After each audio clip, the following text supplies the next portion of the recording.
Bom, todos vocês, eu acho que receberam os nossos press release, né? Então, acho que todo mundo já tem mais ou menos uma ideia de que é uma descoberta revolucionária, né, na evolução humana. E nós vamos estruturar essa. Primeiro eu queria apresentar a vocês, para quem ainda não conhece, né, os meus queridíssimos colegas de projeto, né? Na verdade, a única coisa que eu fiz nesse projeto foi assinar o cheque, né? E a minha ideia de ir com eles para a Jordânia era para aprender, né? É a primeira vez que o Brasil sai do país e faz uma missão paleoantropológica no exterior, não é? Dados os resultados, que para nós também foram surpreendentes quando saíram as datações, isso vai colocar o Brasil, né, no pequeno e seleto grupinho de países que monopolizam a paleoantropologia no Velho Mundo, né? E que é um grupo assim quase que inexpugnável, né? Eu havia me colocado como objetivo, antes de me aposentar, né, o que aconteceu no final de 2017, de colocar o Brasil no mapa da paleoantropologia internacional, né? Então, estou muito feliz, estou muito realizado com o fato de que eu consegui cumprir esse meu objetivo. Agora, é claro que a gente não imaginava, para uma primeira saída, que a gente fosse conseguir resultados tão espetaculares, né? Então, isso foi uma surpresa para nós todos, né? Então, eu queria apresentar para vocês o Astolfo Araújo, do Museu de Arqueologia e Etnologia. A gente já trabalha juntos há uns 20 anos. Começou em 2000, já estamos em 2019, né? Quase 20 anos. O Astolfo é geoarqueólogo. Depois da conferência de imprensa, eles vão estar à disposição para serem entrevistados. Eu já fui tão entrevistado que o que eu quero é ir para a cama, tomar um benzodiazepínico e desmaiar. O Fábio Parente, não é? Que já tinha uma experiência muito grande em projetos pelo Velho Mundo, né? O Fábio Parente, felizmente para o Brasil, hoje é professor na Universidade Federal do Paraná, né? E o Fábio é a pessoa mais talentosa que eu conheci na minha vida. Nunca conheci ninguém mais talentoso do que o Fábio. Mas, assim, digamos, a grande especialidade dele é a análise da indústria lítica. Indústria lítica é a indústria de pedra lascada. E quero apresentar o Giancarlo Scardia, da Unesp de Rio Claro, né? Cuja especialidade é geocronologia, né?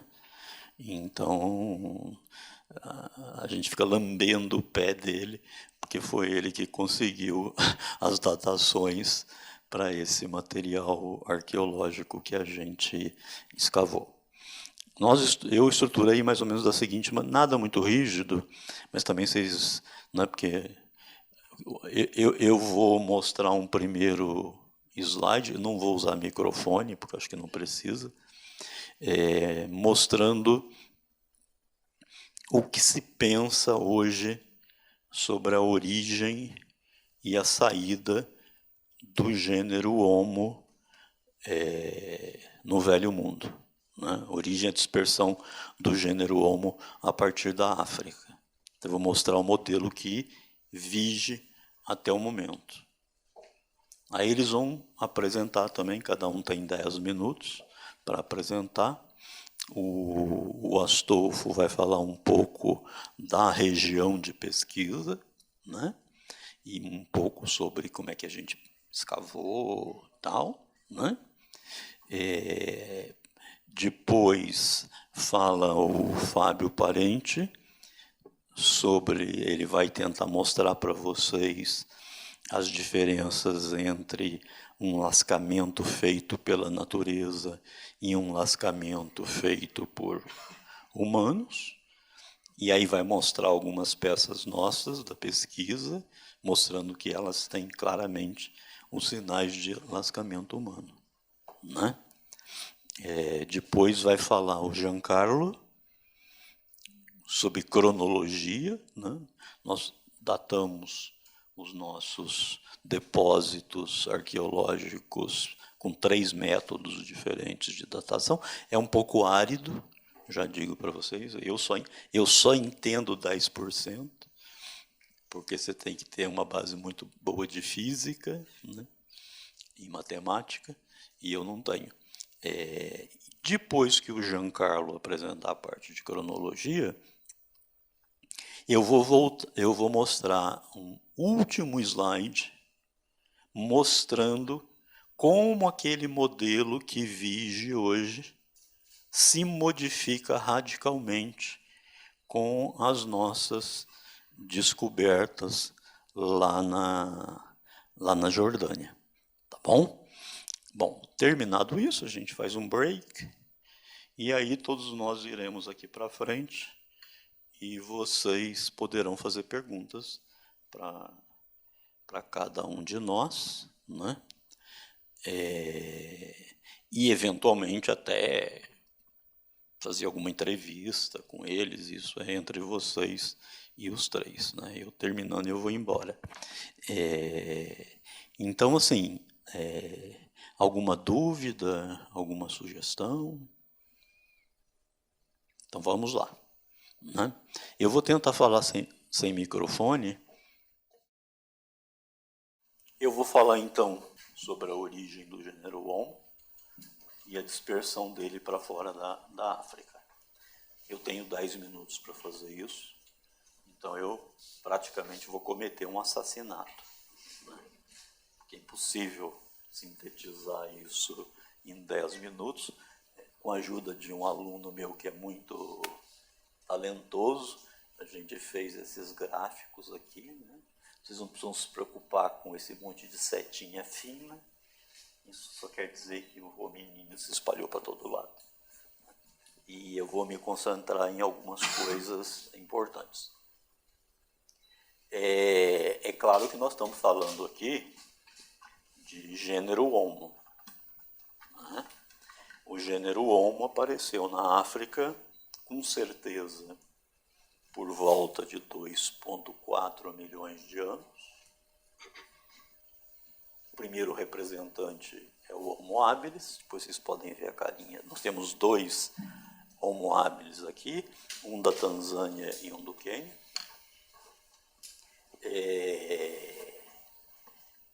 Há algumas novas evidências na Etiópia, né, que estão tentando jogar esse Homo habilis para 2,8 milhões de anos, mas o material é muito precário. Então eu vou tomar aqui uma atitude, aliás, no geral eu vou tomar atitudes conservadoras, né? Então o primeiro, eu estava dizendo assim, que a gente vai falar do gênero Homo, mas a gente não pode se esquecer que, na verdade, os primeiros hominíneos, né, os primeiros bípedes, surgiram há 7 milhões de anos.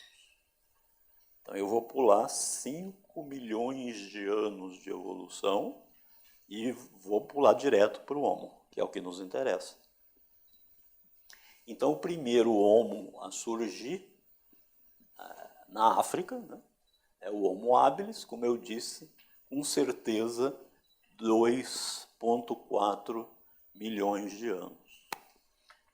quase que em paralelo a ele, também aí há muita discussão, né, surge a primeira indústria de pedra lascada da humanidade, que também eu estou fazendo uma simplificação, que se chama Olduvaiina. A gente chama de indústrias, né? Então essas indústrias têm nomes. Então essa seria a primeira indústria, que é a indústria olduvaiense, né?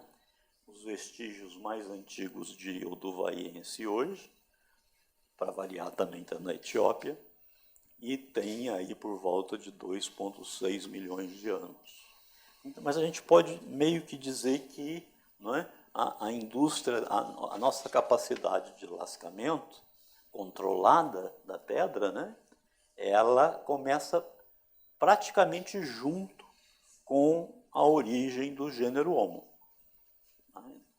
Pergunta-se muito se hominíneos anteriores ao gênero Homo poderiam ter lascado pedra. É possível, mas de qualquer maneira, pelo menos o olduvaiense ele começa aqui, junto com o Homo habilis. Esse Homo habilis, né, que era bípede, como todos os hominíneos, né, tinha uma capacidade craniana muito pequena, de 650 centímetros cúbicos de cérebro, né? Um chimpanzé tem 450, que é um pouquinho a mais de um chimpanzé. Ele tem uma estatura muito pequena, né? Ele tem uma estatura aí de 1,20 m, no máximo 1,40 m. Né? Então, os primeiros homos eram muito pequenos, né? Muito bem. Lá por volta, diz a lenda que lá por volta de 2 milhões de anos, provavelmente 1,9, 1,8, né, esse Homo habilis ele vai dar origem também, pelo modelo vigente, ele vai dar origem ao Homo erectus na África. A grande pergunta que se fazia, né, nós temos esse Homo erectus, tem uma grande capacidade de dispersão, né?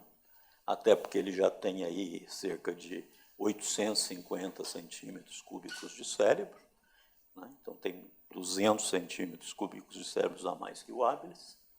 Ele teve uma grande capacidade de dispersão pelo planeta a partir, nesse modelo, da África, né? Então tem esse monte de seta aqui, eu vou dar alguns exemplos. Por exemplo, você tem ele na China, embora na verdade aqui só se encontraram ferramentas, com 1,6 milhões de anos. Você tem Yuanmu, que é uma descoberta recente, que tem 2 dentes, 1,7 milhões de anos, mas há muito tempo, desde o começo do século XIX, ele já era encontrado em Java, e hoje nós sabemos que, para surpresa de todos, né, essa surpresa veio nos anos 80, né, que aqui em Java ele já existe há 1,6 milhões de anos. Né?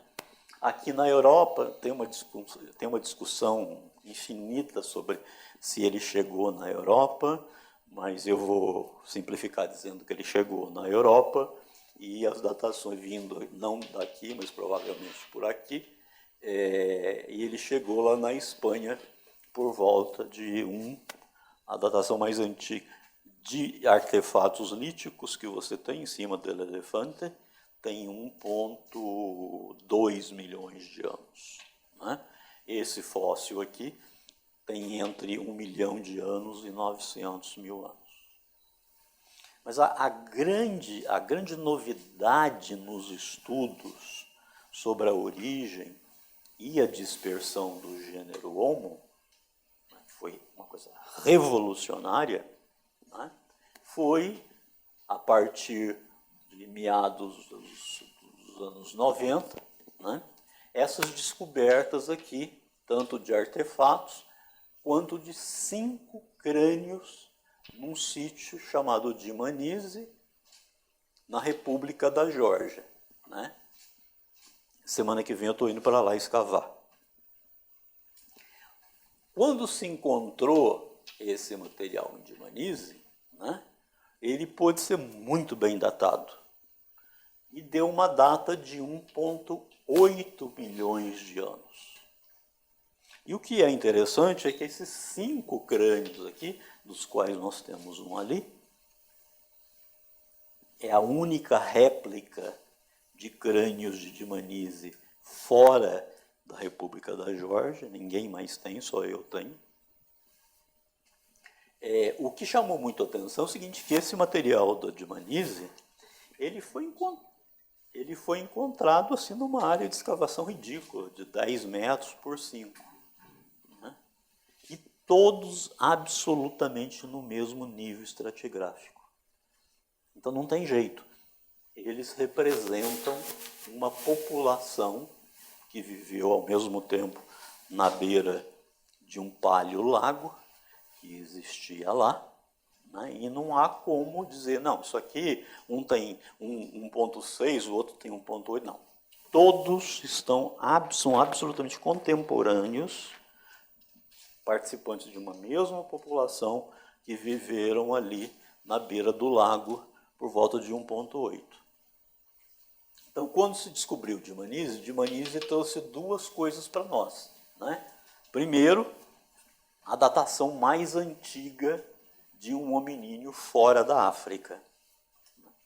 Porque a gente tinha coisa com 1,6 em Java, mas aqui no Cáucaso, né, essa datação era de 1,8. Então, Dmanisi se tornou de longe o sítio paleoantropológico mais importante do mundo.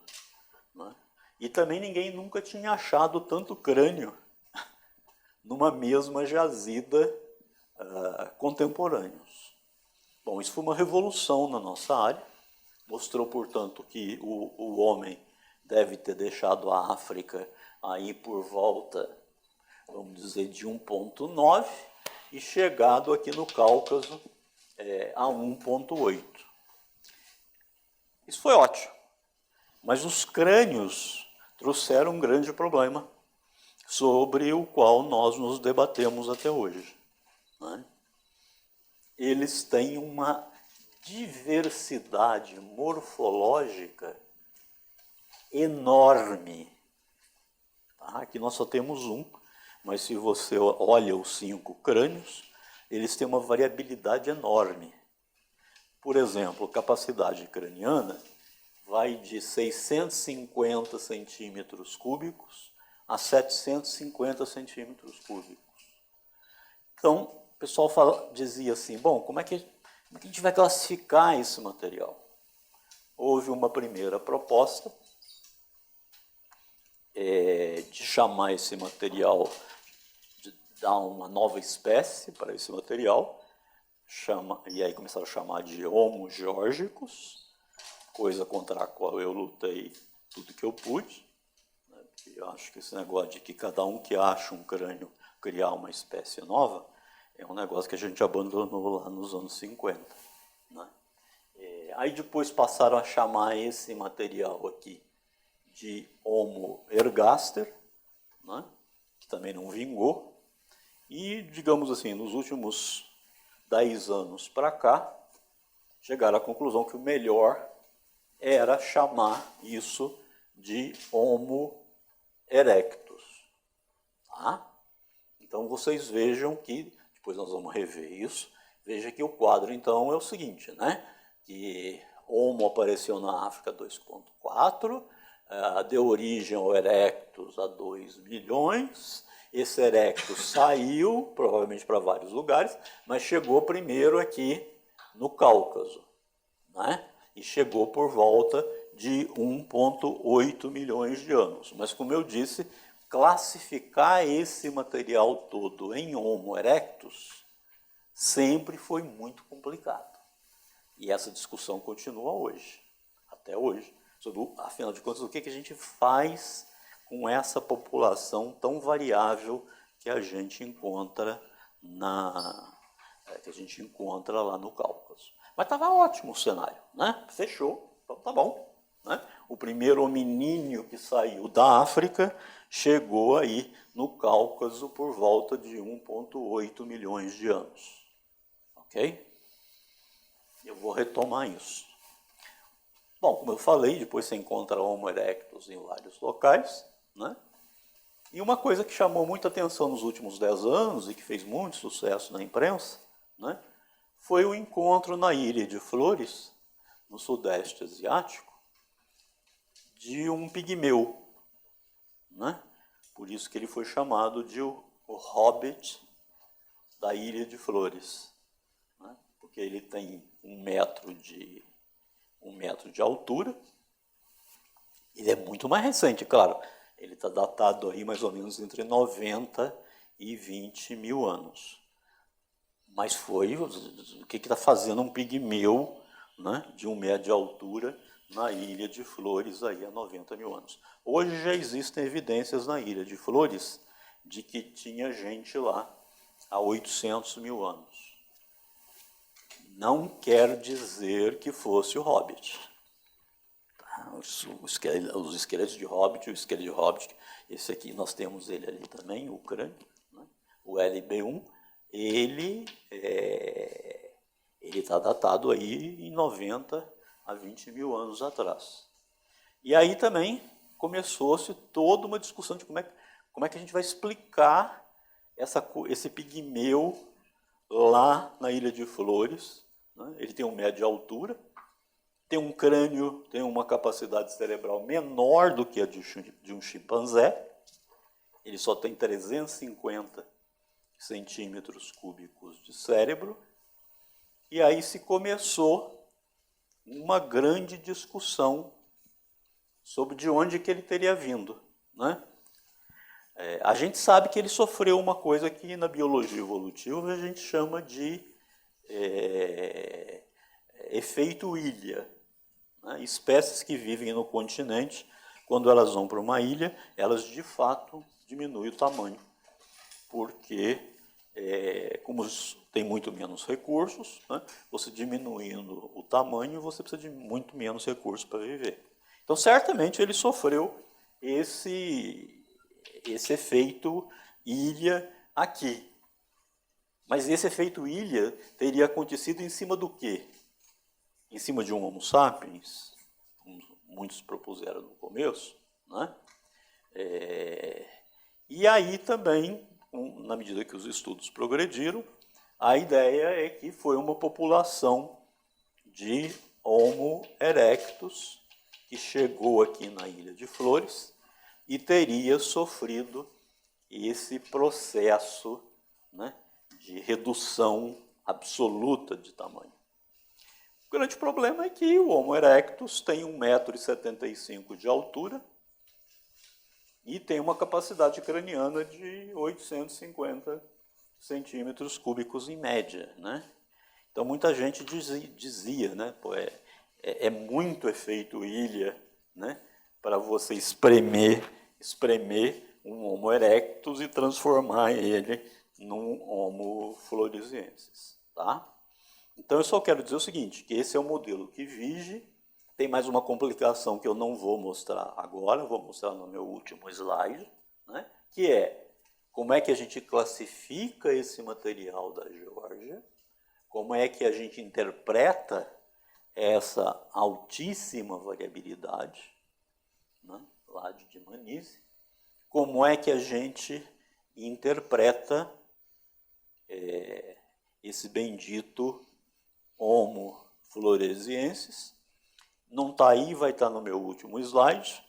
E também, agora tem uma coisa muito complicada, que aqui na China encontraram-se instrumentos de pedra lascada datados em 2,1 milhão de anos. Né? Ora, se Dmanisi é a jazida mais antiga de Homo fora da África, com 1,8 milhões de anos, como é que você pode explicar um negócio aqui no extremo leste do planeta com 2,1 milhões de anos? Mas isso saiu ano passado, é uma coisa muito recente.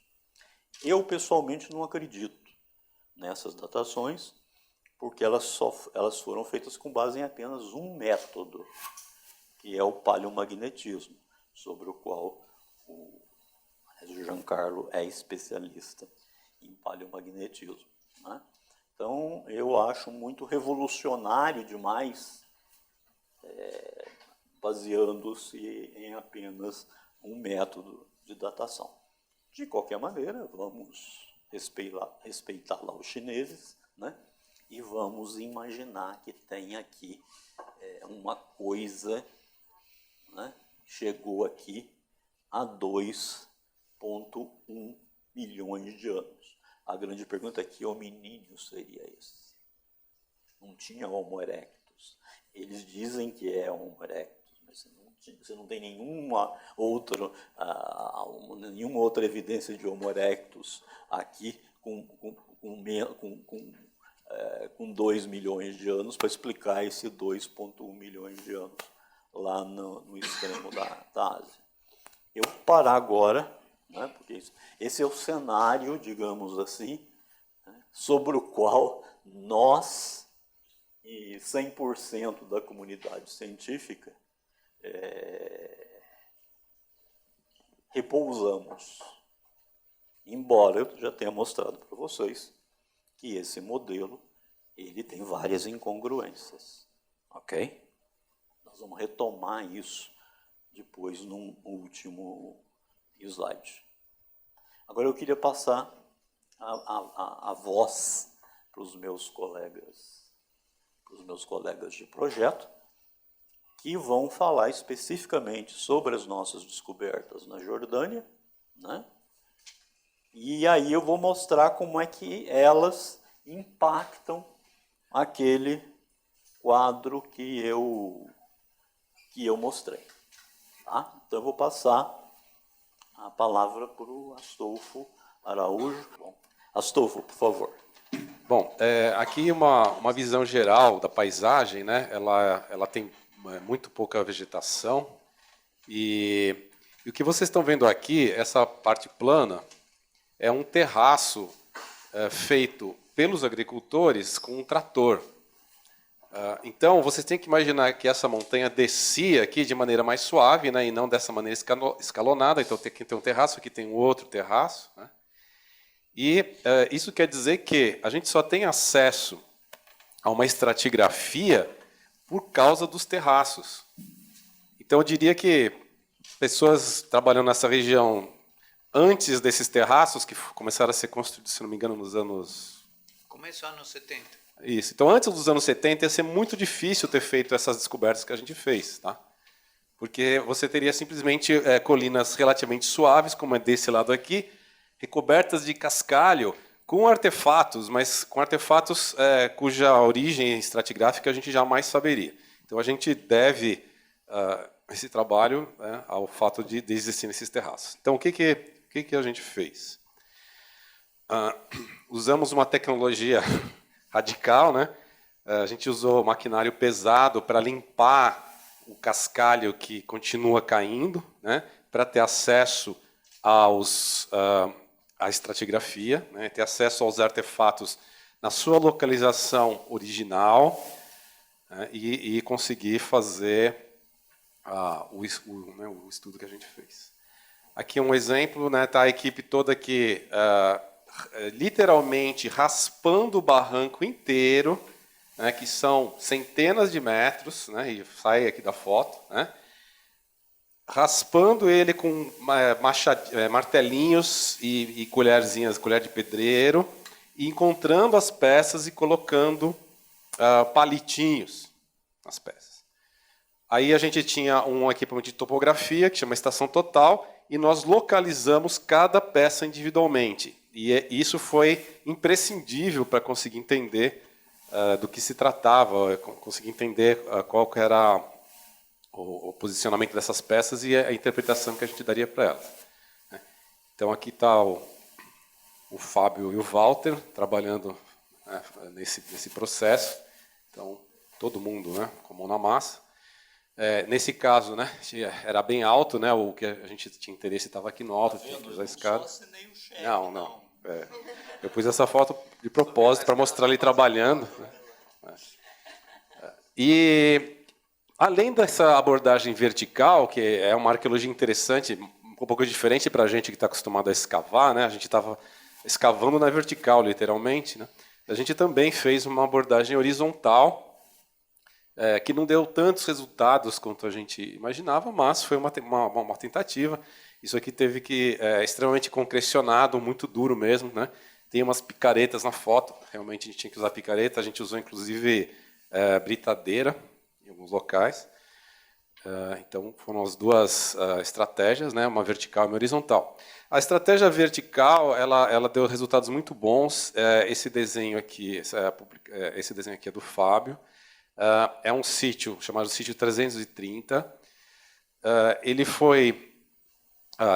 aqui, as bolinhas vermelhas são os artefatos coletados pelo trabalho anterior que o Fábio participou entre 1996 e 1999.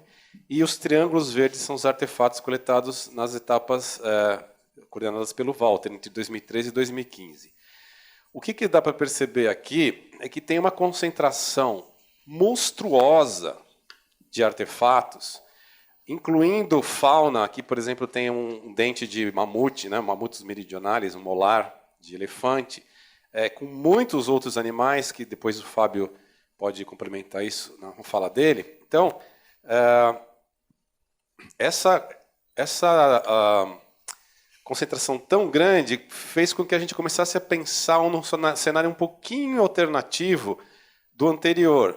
O cenário anterior era, nesta paisagem, o que a gente encontra de artefatos tem a ver, basicamente, com a erosão das vertentes, né, a erosão das colinas, jogando dentro do rio todos os cascalhos, né, porque essa paisagem é só cascalho, né, e os artefatos junto descendo para o rio. Então, essa era a nossa interpretação original, né, que esses sítios, na verdade, eram apenas depósitos de artefatos que desceram a vertente, né, ou seja, uma ação de rio junto com a ação de gravidade. Porém, olha o que a gente encontrou aqui, neste sítio aqui especificamente, isso aqui está mostrando para vocês, basicamente, duas lascas que se juntam. Então, na hora que um hominíneo lascou, saiu uma lasca, logo na sequência ele lascou de novo e sai a outra lasca.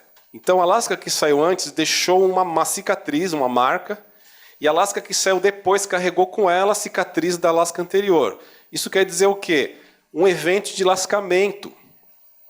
As duas lascas se separaram no intervalo de segundos uma da outra. E elas estavam localizadas, aqui não está no desenho, mas elas estavam localizadas em algum ponto aqui do afloramento, a 20 centímetros de distância uma da outra.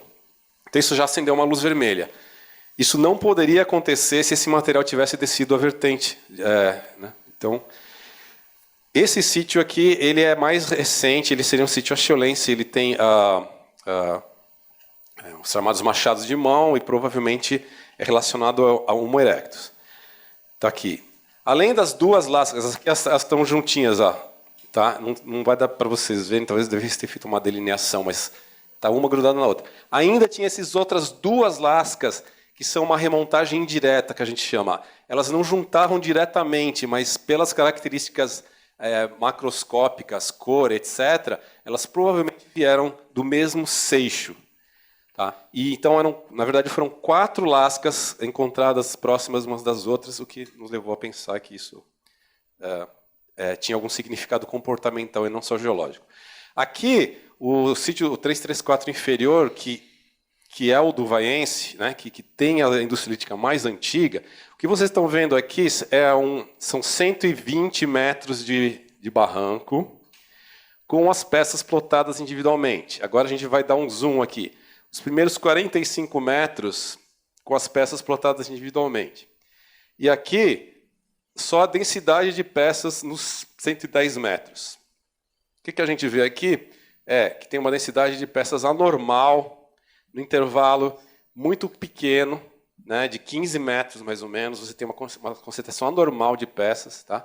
Mas vocês veem no desenho que tem pecinhas aqui soltas, espalhadas. Né? Isso aqui uma interpretação possível é que isso aqui seja um ruído de fundo, ou seja, essas são peças que realmente desceram a vertente e foram carregadas pelo rio. Agora, isso aqui é difícil de explicar por processos naturais. Então, eu acho que uma das conclusões interessantes do trabalho é que é muito possível que não só a gente tenha encontrado sítio extremamente antigo, como é possível que esse sítio tenha um significado comportamental. Ou seja, que a gente esteja encontrando artefatos que potencialmente podem ter sido lascados na praia do rio ou nas barras de cascalho de um paleorrio, de um rio que não existe mais. Tá? Só para fechar, essa foto aqui foi durante uma tempestade de areia, né? Mas o carro está estacionado, aqui é uma encosta bem longa, vai embora. Tá? E o trator, ao passar aqui, ele mostrou um paleossolo, ou seja, um solo enterrado. Nesse paleossolo, vários machados de mão acheulenses. O que quer dizer? Homo erectus. Ou seja, a gente encontrou uma outra instância de que o material provavelmente estava no lugar. Então, essa região aqui, ela tem um potencial muito grande para ter sítios arqueológicos senso estrito, ou seja, locais onde você encontra artefatos e esses artefatos estão relacionados de alguma maneira bastante direta à ação humana. Seja lá em cima o Homo erectus, seja lá embaixo no Duvaiense, que seria o Homo habilis. Então, esse é basicamente o que a gente fez. Boa tarde. Na pré-história, quando não se tem osso, se acaba falando de pedra. É assim. Todo esse discurso do Walter é, como se diz, hipotético. Nós não temos fósseis humanos, que esteja claro isso. Temos 40 restos desgraçadamente retrabalhados de herbívoros, um dente de elefante, e a maioria são dentes de bovídeos, muito, muito rolados. Então, o que sobra é o pão cotidiano da pré-história, ou seja, a rocha, as pedras. Tem... brevíssimo ou breve? Brevíssimo. Diz que tem que ser curto, é brevíssimo.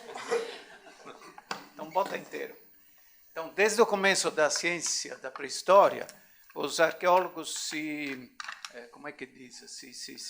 sofrem para definir o que é feito pelo homem e feito pela natureza, inclusive porque um dos traços considerados precípios próprios do homem é fabricar artefatos. Hoje em dia sabemos que esse daqui é um mito antropogênico, né? É antropocêntrico. De fato, quase todos os primatas, de alguma forma, fabricam artefatos. Mas a diferença principal entre os artefatos que a natureza, as forças físicas da natureza criam, e as pedras que os primatas, em nosso caso específico, as hominina, fazem intencionalmente. Então, primeiro, são 3 critérios, basicamente, que são utilizados há 150 anos para reconhecer, não é nada de novo, é tradição já. Primeiro, analisar os artefatos no contexto sedimentar, ou seja, a dita matriz sedimentar. Se a matriz sedimentar é composta basicamente de seixos arredondados, como é o caso aqui na maioria dos afloramentos do Zarca, tudo aquilo que não for arredondado já chama atenção. Então, artefatos como esses, que são profundamente angulares, com várias retiradas contrabulbos de lascamento, já são indícios, aliás, provas de lascamento intencional. Esse é o primeiro critério. As coisas em seu contexto. O segundo critério, vai na próxima, é a recorrência de formas. A dita natureza, essa entidade meio confusa, filosófica, os físicos e os geólogos trabalham com mais precisão. Mas, digamos, tudo aquilo que não é humano, ao longo dos milênios, é casual. Ou seja, a quantidade de fenômenos que vai se juntando em cima dos restos sedimentares dentro de uma torrente provoca rolamentos casuais, não direcionais. Portanto, a recorrência de formas em objetos lascados é outro indício muito pesado, muito forte, de intencionalidade. Intencionalidade não deve ser confundida com finalismo, né? São conceitos mais pesados em termos filosóficos, mas recorrência de gestos, isso sim. Então, as formas que nós temos, nesse caso, na parte inferior que foi datada quase 2,5 milhões, são formas em que recorrem uma seção triangular, né? Aqui mostrada nas fotografias e nos desenhos. Terceiro critério, é a próxima,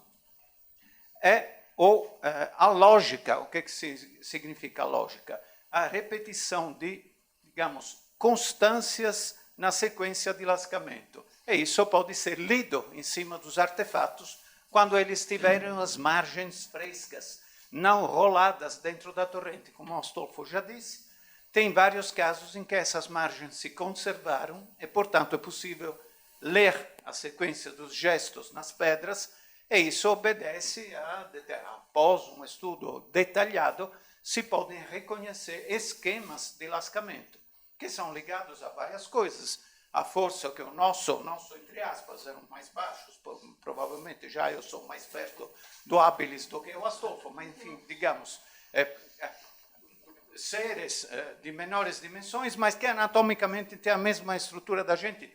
Não esquece que um chimpanzé atual tem 7 vezes a força que nós temos, então, pequenininhos sim, mas acostumados. Os macaquinhos lá do Nordeste têm capacidade de levantar pedras que é 50% do peso do corpo deles, como se nós lascássemos objetos de 35, 40 quilos. Então, prudência em ver baixinho, igual, menos poderoso do que a gente. Muito pelo contrário, então não é esse o ponto, mas isso tem a ver também com a evolução da, como é que diz, ser destro ou ser canhoto? Lateralidade. Lateralidade, obrigado.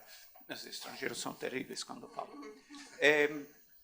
Tudo isso está legível nas pedras quando elas forem frescas, como é esse chopper, esse seixo lascado aqui, onde é possível reconhecer a sequência. É a última, por fim, que é brevíssimo. Esse é um caso que está na mesa dessa peça, que aparentemente é um vulgar seixo. De fato, é um seixo, se comportou como um seixo, foi rolada dentro do rio, mas em que ainda se conserva claramente a sequência de lascamento que é indicada aqui, né? A tensão da lasca são 2 critérios fundamentais. O primeiro, o ângulo de lascamento menor do que 90 graus. Normalmente, nas torrentes, esse ângulo é entre 85 e 130 graus. E normalmente, ou seja, em base estatística, no lascamento humano é inferior aos 80 graus. Então, como quase tudo nas ciências biológicas, nós não somos deterministas, trabalhamos com probabilidade. Portanto, a contagem de muitos exemplares, aqui nesse caso, nesse afloramento, tinha 101, no outro tinha 1.800, então uma boa base estatística em que os ângulos são predominantemente inferiores a 90 graus, e além disso, a sequência de lascamento. Agora, essa peça está visível na mesa, vocês podem avaliar a consistência dela, vocês vão ver como aparentemente ela é insignificante. Por quê? Porque ela é rolada. Mas, se vocês observarem superfícies de lascamento, talvez consigam reconhecer o que eu desenhei aqui, né, nessa sequência. Essa é a base do nosso trabalho, neste caso, onde não tem fósseis, ou tem poucos fósseis. Porque é um regime hidrológico bastante forte, salvo exceções que o Giancarlo explorou para capturar lentes de sedimento mais fino. Certo? Menos de 10 minutos, correto? Muito obrigado. Minha tarefa aqui é falar sobre o tempo, porque o Walter, o Astolfo e o Fábio conseguiram construir uma história de eventos de presença do Homo, não sabemos se é Hábilis ou Hominídeo, na Vale do Zarca. Agora, o problema é quando ele apareceu. E para fazer isso, a gente precisa usar métodos que chamamos de absolutos, porque são baseados não na comparação das camadas, como a gente normalmente faz na estratigrafia. A estratigrafia é uma ciência que você pode entender as camadas dos sedimentos como página de um livro. Então, a sucessão destas páginas dá uma cronologia que nós chamamos de relativa. Uma camada é mais antiga da outra porque fica abaixo. Aqui, a gente avançou tentando de fornecer uma idade numérica, milhões de anos, para esse sedimento. Só que, claramente, não é uma tarefa fácil. Para isso que também quisemos aplicar 3 métodos diferentes para fornecer um quadro que fosse o mais possível robusto, porque cada método tem os seus lados positivos e os lados negativos. Primeiramente, foi necessário fazer um levantamento geral do vale. Aqui podem ver o Vale do Zarca e, com estes pontos brancos, os principais sítios. E aqui uma seção geológica que mostra uma situação estratigraficamente complexa, com um derrame basáltico muito antigo, que foi cortado por uma sucessiva erosão e o vale foi preenchido novamente, e neste segundo preenchimento a gente encontrou os artefatos líticos. Então, primeiramente, a gente reconstrói um arcabouço estratigráfico da região. E depois precisamos encontrar materiais que podem ser datados com métodos consolidados. Por exemplo, a gente viu acima da sucessão estratigráfica com os níveis arqueológicos que havia esse caliche, que é uma concreção de calcário, geralmente associada a processos pedogênicos. Então, a calcita, por exemplo, é um objeto que pode ser datado com métodos geofísicos ou geocronológicos. Outra rocha muito útil é o basalto, que é uma rocha vulcânica que aqui no Brasil é muito comum. Aqui temos o segundo derrame basáltico maior do mundo, que é o basalto do Paraná. E o basalto também é uma rocha que pode ser datada por métodos consolidados da geocronologia. E também nós temos uma sucessão vertical de sedimentos finos, prevalentemente é cascalho, mas também no cascalho a gente encontra lenças finas de sedimento que podem ser datados com o paleomagnetismo, que é um outro método que pode ser aplicado com rochas diferentes quando você tem uma sucessão estratigráfica clara. Então, o primeiro trabalho foi reconstruir essa sucessão estratigráfica e depois coletar as amostras para fazer as datações. O paleomagnetismo funciona na base do assunto que o campo magnético da Terra inverte o polo. Agora, o nosso polo de referência é o Polo Norte, mas 780 mil anos atrás, o Polo Norte é o Polo Sul. E isso acontece aperiodicamente, mas muitas vezes ao longo do tempo. Por exemplo, agora o campo magnético da Terra está caindo de intensidade, isso faz 200 anos, e provavelmente a gente se está aproximando a uma nova inversão. O campo volta a ter a mesma intensidade com a mesma polaridade. Não podemos fazer previsões sobre o comportamento do campo magnético, mas podemos usar as inversões do passado para construir um código a barra que nos ajuda em datar os sedimentos. Então, a primeira vez que a gente foi na Jordânia, no 2013, eu coletei amostras. E as amostras que eu coletei, juntos com a equipe, mostraram uma polaridade que nós chamamos inversa, que é esse branquinho aqui. Ou seja, já pegando algumas amostras aleatórias no sedimento, a gente teve evidência que os níveis arqueológicos eram mais velhos de 1 milhão de anos, mais ou menos. Agora precisava refinar este modelo cronológico. Então, aplicamos o método argônio-argônio, que é muito fácil. Você tem um átomo que é instável, radioativo, que se transforma em outros átomos que nós chamamos de filhos. Se você faz uma razão entre os átomos pais e os átomos filhos, você pode saber quanto tempo passou desde aquele mineral cristalizou.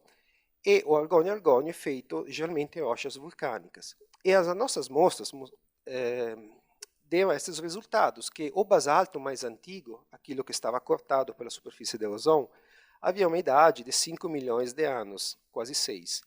E o basalto, o segundo, que fica abaixo dos níveis arqueológicos, havia uma idade de 2 milhões e meio de anos. Então, essa é a base da nossa cronologia.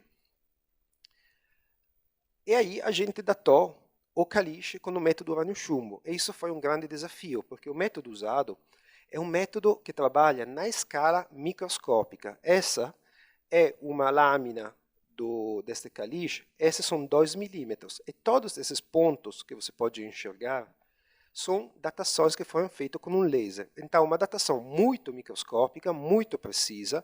Foram feitas, pelo menos, acho, 500, 600 datações em lâminas que a gente coletou nesse caliche. E o caliche está no topo da sequência. E o topo da sequência deu uma idade de 2 milhões de anos. 7 amostras diferentes, 600 datações no total. Okay? Isso é para falar quanto cuidado a gente usou para ter uma idade o mais possível confiável. Então, este caliche tem esta idade, e nós temos, nesta figura complicada que vou explicar, a sucessão estratigráfica. São 30 metros de sedimento empilado, com camadas uma acima da outra. Este é o basalto que eu falei intermédio, e estes são os níveis estratigráficos. Aqui é onde foi encontrado o molar, o dente de mamute. Então, a gente tem 2 milhões e meio de anos aqui. 2 milhões e meio. 2 milhões de anos aqui no topo, no caliche, e o paleomagnetismo, que rastreia o comportamento do campo magnético do passado. Então, a polaridade é sempre inversa, e aqui acima, no caliche, encontramos uma polaridade normal. Então, 3 métodos, esses são os dados. Se vamos juntar todos num quadro coerente, a gente tem aquilo que nós chamamos modelo de idade, uma proposta de datação. Este é o tempo absoluto, que começa 2 milhões de anos até 3 milhões. Essas são as inversões do campo magnético. Como já falei, toda a sequência tem polaridade inversa. Então, a sequência cai aqui dentro. A datação de 2 milhões de anos aqui do caliche bate com uma polaridade normal, que seria essa. E o basalto, aqui com 2 milhões e meio, com polaridade inversa, me dá este limite inferior. Então, todas as nossas peças líticas caem entre 1 milhão e 95, quase 2, e 2 milhões e meio. E aí, por interpolação, a gente estimou essas idades dos 5 níveis arqueológicos dentro da sucessão do Zarca. E aqui abaixo, você pode ver a relação entre as nossas idades, o Walter vai falar mais sobre isso, e aquilo que a gente sabe agora sobre a idade dos hominíneos e a idade das tecnologias líticas. Essa foi a grande surpresa, porque quando a gente começou a trabalhar, a gente achou que sim, claro, o depósito era mais antigo de 1 milhão de anos, mas entre 1 milhão de anos chegar até 2 milhões de anos, ou 2 milhões de anos e meio, isso foi realmente uma surpresa que a gente não estava esperando. Então, foi necessário realmente cuidar muito da cronologia, porque a primeira crítica pode ser, tudo bem, você aplicou só um método de datação. O método de datação não é suficiente porque tem algumas limitações. Tudo bem, aplicamos 3. 3 diferentes com 3 materiais diferentes. E você vê que todos os dados convergem na mesma direção, num modelo que é coerente, não tem incongruências.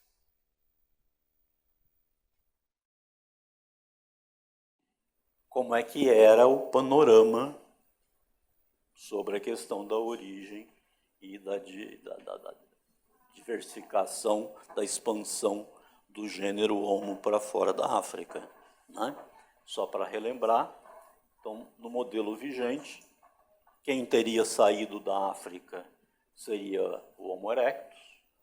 Ele teria feito isso mais ou menos por volta de 1,9 milhões de anos e teria chegado lá no Cáucaso a exatos 1 milhão e 800 mil anos, né? E ali teria se espalhado para o resto do mundo. Muito bem. Agora nós estamos diante de um quadro completamente novo, porque a gente achava que a saída da África tinha acontecido por volta de 1,9, 1,8 milhões de anos.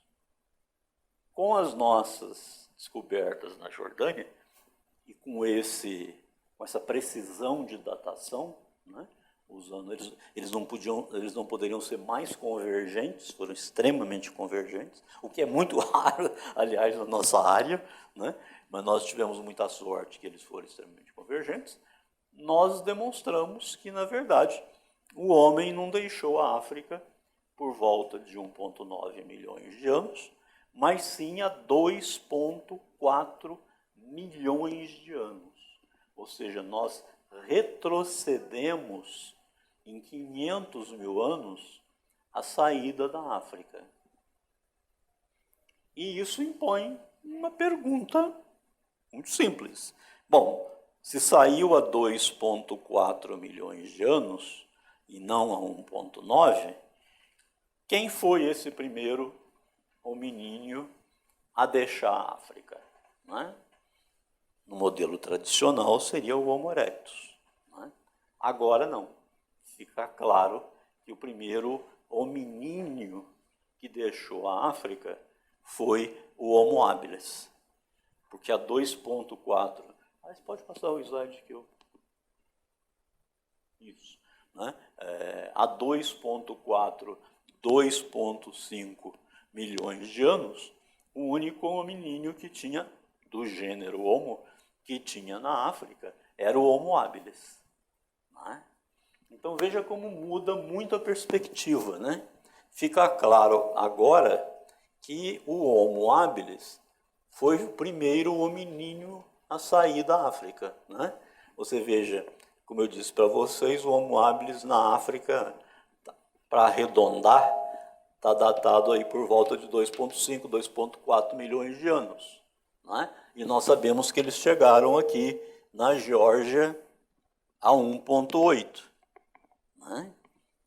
Só que agora nós temos aqui datações de 2,4 milhões de anos no meio do caminho, entre África e Cáucasos.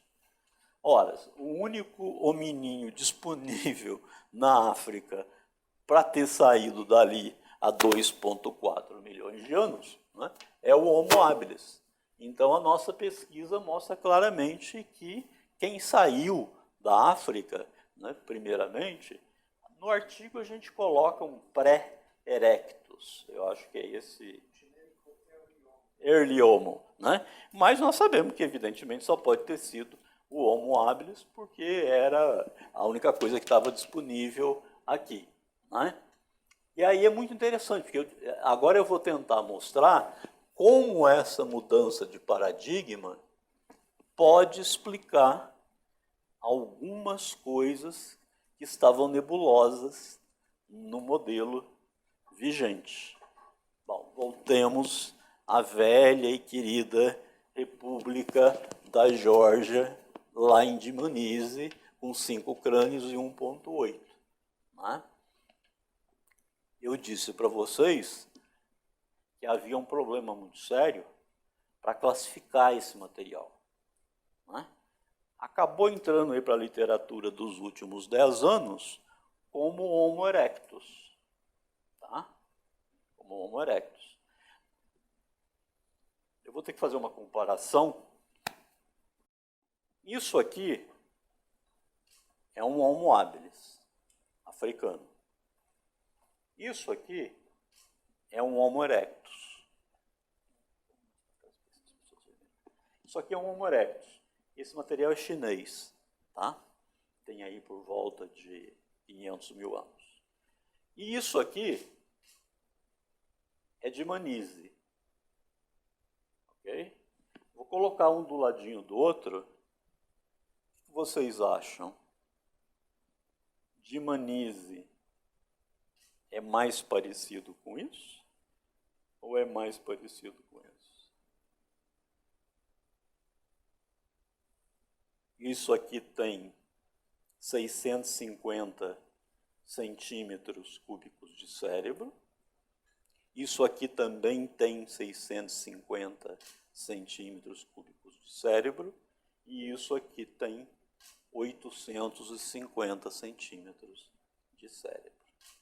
Ou seja, na verdade, quando você analisa friamente, você percebe que pelo menos um dos indivíduos encontrados na Geórgia é muito mais parecido com o Homo habilis do que ele é parecido com o Homo erectus. Tudo bem, nós não temos todos os exemplares aqui, né? Realmente, se você pega os outros exemplares, que têm 750 centímetros cúbicos de cérebro, eles são mais parecidos com isso do que com habilis. Tá? Só que antes não havia nenhuma... Obrigado, Ledi. Não. Só que antes não havia nenhuma evidência de Homo habilis fora da África. Tá? Então, com a nossa descoberta, fica muito mais fácil interpretar o que você tem aqui. Né? O que aconteceu, se nós estivermos corretos, é que o Homo habilis saiu da África por volta de 2,4 milhões de anos. Okay? Chegou lá na Geórgia, foi para outros lados também, mas é aquela velha piada do bêbado, né? A gente tem que olhar onde tem luz. E onde tem luz é aqui em Dmanise, né? Quando eles chegaram aqui no Cáucaso, por que você tem gente com cara de Homo habilis e gente com cara de Homo erectus? Porque nós estamos exatamente, quer dizer, Dmanise mostra exatamente o fato de que a transição entre habilis e erectus se deu no Cáucaso e não na África. Tá? Então, do ponto de vista evolutivo, é exatamente o que você esperaria de uma espécie de transição entre essas duas coisas. Umas coisas com mais cara de habilis e umas coisas com cara de Homo erectus. Então, eu acho que a nossa pesquisa, né, vai ajudar a enterrar essa discussão do que fazer com essa variabilidade tremenda que a gente tinha na Geórgia. A variabilidade é tremenda porque você tem ali exatamente a transição. Né? A transição entre habilis e erectus não se deu na África, mas se deu aqui no Cáucaso. E depois que o Homo erectus surgiu no Cáucaso, aí ele se espalhou para o resto do mundo. Não é? Então, com esses dados que nós temos agora, a gente resolve um dos maiores pepinos da paleoantropologia dos últimos 20 anos. Né? O ideal seria nós encontrarmos aqui também na Jordânia um crânio de Homo habilis. Mas isso a gente não vai encontrar nunca, porque, como o Fábio falou, a conservação fossilífera é muito pobre. Né? Mas, como eu disse, só pode ter sido que só tinha habilis na África nessa época para sair pelo mundo. Então, vocês vejam que a primeira coisa, o primeiro impacto da nossa descoberta para o cenário clássico é esse. Agora, fica claro que a transição entre habilis e erectus ocorreu no Cáucaso e não na África. Não, porque você não tem nada aqui de Homo erectus, né? Não tem nada de Homo erectus. Bom, evidentemente, que ainda resta uma questão, mas que não é um problema nosso.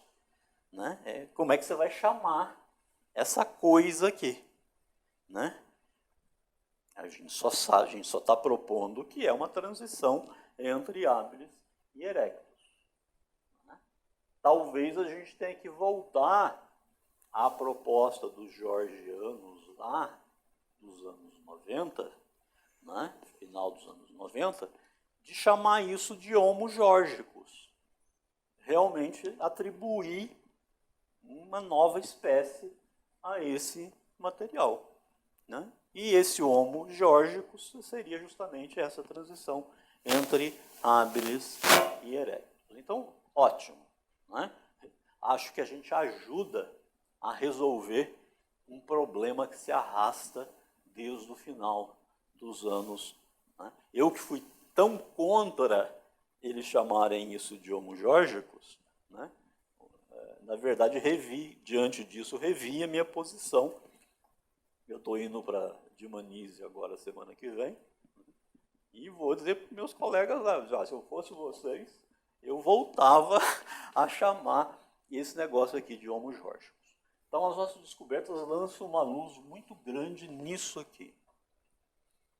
A outra coisa que a nossa descoberta também lança grandes luzes é aquilo que eu falei para vocês desse novo sítio lá da China, datado em 2,1 milhões de anos. Isso era inexplicável, porque a coisa mais antiga que você tinha fora da África estava datada em 1,8. Então, como é que você pode ter uma coisa em 1,8 aqui e um negócio com 2,1 milhões de anos aqui no extremo leste do planeta? Como eu disse, eu não acredito muito nisso aqui, mas vamos dar um crédito aos chineses. Agora, com a nossa descoberta, que a gente mostra que os hominíneos saíram da África há 2,4 milhões de anos, é perfeitamente factível que o Homo habilis tenha chegado aqui no leste da Ásia há 2,1 milhões de anos. Né? Então, digamos aqui que nós também já estamos... A gente está resolvendo um problema para os outros, na verdade. Né? Mas a gente resolve esse problema e a gente resolve esse problema. Voltemos aqui ao Homo floresiensis. Né? Como eu disse para vocês, é uma espécie pigmeia, né? Com 1,1 metro de altura, com míseros 350 centímetros de cérebro, né? E a ideia era que o Homo erectus teria chegado lá, né? E sofresse esse shrinkage, né? Como é que fala em português? Encolhimento, e se transformado no Homo floresiensis. Ora, como eu disse, você teria que reduzir uma criatura de 1,75 m para uma criatura de 1 metro e uma criatura com um volume cerebral de 850 centímetros cúbicos para 350 centímetros cúbicos. Então, agora que a gente mostrou que quem saiu da África foi o Homo habilis, né? É muito provável que o que tenha chegado aqui em Flores e que tenha sido encolhido seja o Homo habilis. Porque, olha, o Homo habilis também era baixinho, né? Tinha 1 metro e pouco, né? Tinha um cérebro de 650 centímetros cúbicos, que é muito mais fácil você reduzir para 350. Né? Então, a nossa hipótese é de que também, com essa proposta, a nossa proposta é que com essa ideia de que quem saiu da África foi o Homo habilis, né, explica melhor esse Homo floresiensis aqui no Sudeste Asiático. E tem um small little detail, né, que pouca gente toca nesse assunto. Esse Homo floresiensis, além de ser baixinho, burrinho, tal, ele tinha braços longos e pernas curtas. Tá? Isso é típico de primata, que é bípede, mas ainda é um bom trepador de árvore. Okay? Se você pegar o chimpanzé, ele tem um braço muito maior do que uma perna, porque ele precisa de uma musculatura imensa de braço para poder subir na árvore. Né? O Homo erectus não tinha isso. Isso já estava corrigido no Homo erectus. O Homo erectus tem, como nós, braços curtos e pernas longas. Tá? E o Homo habilis? O Homo habilis tem braços longos e pernas curtas. Então, também a questão da proporção corporal fala muito mais a favor de que o Floresiensis tenha vindo de habilis do que tenha vindo de erectus. Tá? Essas coisas todas, nós não escrevemos nesse paper que está para sair para publicar, né? Porque nem com o que a gente estava falando deixava a gente publicar. Se a gente viesse com essas interpretações todas, aí é que não saía mesmo, né? Mas agora que saiu publicado, lá a gente fala um pouquinho, né, explica melhor a variabilidade de Manise, é uma frase, né? A minha ideia agora é, assim que sair o paper, nos juntarmos, né, e escrever um pequeno paper para o Journal of Human Evolution, mostrando exatamente isso aqui, de como é que a nossa descoberta, né, resolve pelo menos 3 problemas que estavam pendentes com o modelo tradicional. Tá?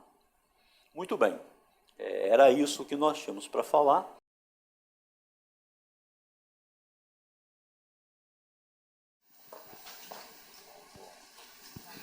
Ayrton. Vou abrir os trabalhos aqui, Ayrton Escobar, do Jornal da USP.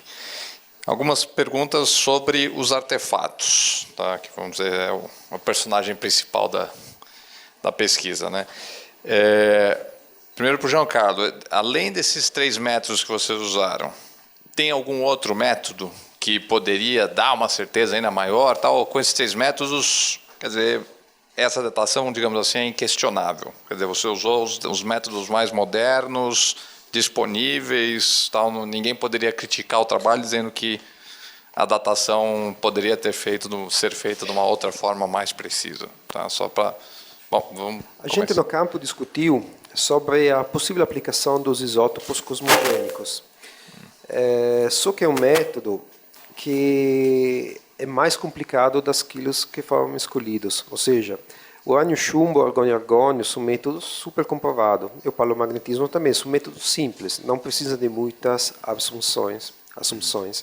Ao contrário, os isótopos cosmogênicos podem ser compatíveis com a idade que a gente está procurando, mas tem muito mais assunções que não podem ser verificadas. Então, é possível que pode dar idade com menor exatidão. Tá. Então, eu acho que a gente usou tudo aquilo que podia ser usado, Tá. com precisão. E essa datação ela é feita no próprio artefato ou no sedimento no qual ele foi encontrado? Então, eu estava discutindo isso hoje com o Fábio. Os isótopos cosmogênicos, que abrangem a idade de alguns milhões de anos, pode ser feito no quartzo. Sendo o artefato feito de sílex, a sílex tem a composição química do quartzo, uma estrutura cristalina diferente. Então, a pergunta é, seria possível?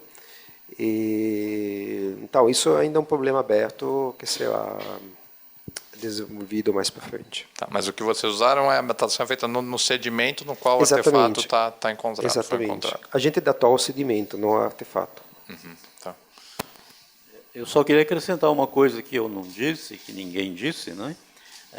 Giancarlo mostrou que na base, né, da nossa sequência de artefatos, você tem lá aquele basalto datado em 2,5 milhões de anos. Né? E aí eu e o Fábio falamos assim, bom, vamos ver se a gente acha alguma coisa abaixo do diabo do basalto de 2,5 milhões de anos. E não achamos sequer uma lasquinha. Tá? Eu posso estar sendo ousado demais. Né? Você pode dizer, o ambiente era diferente, pode ser que antes de 2,5 milhões de anos o ambiente não era atrativo para os hominíneos e tal, mas a gente sabe que o rio estava lá e havia água, né? E que a deposição sedimentar também era muito parecida. Tá? Então a grande pergunta é, por que num lugar onde você tem uma sequência de artefatos que vai de 2,5 milhões de anos até 2 milhões de anos, por que você não tem absolutamente nada abaixo dos 2,5 milhões de anos? Então eu acho que também nós estamos dando uma outra contribuição Eu acho que nós conseguimos demonstrar exatamente quando os hominíneos deixam a África, né? Que não tem absolutamente nada abaixo de 2,5 milhões de anos. Ok? A gente pode até dizer assim, bom, pode ter saído algum hominíneo há 3, 4, 5 milhões, um australopitecíneo, né? Enfim, pode ter saído algum hominíneo que não fabricava ferramenta.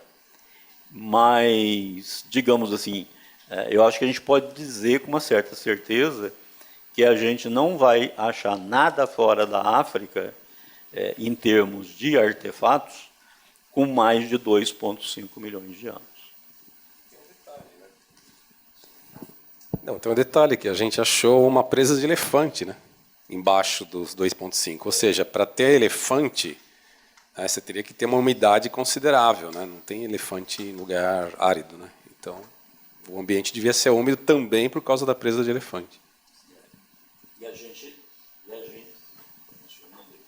E a gente estava torcendo, né, para achar um monte de lasquinhas em volta da presa de elefante.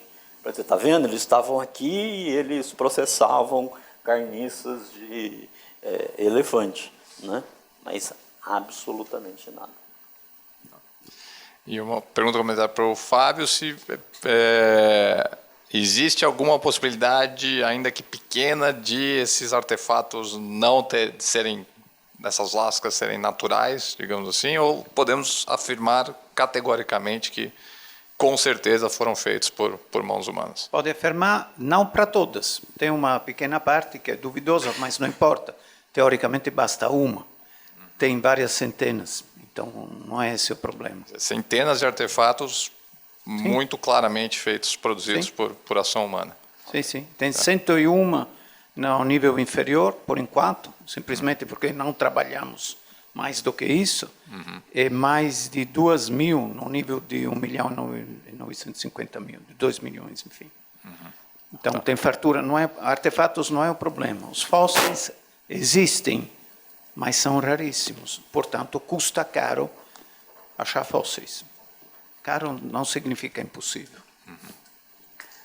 Não tem a mocinha lá do Wall, né? Só quero complementar, porque essa questão dos artefatos ela é importante, provavelmente é sempre o que volta, né?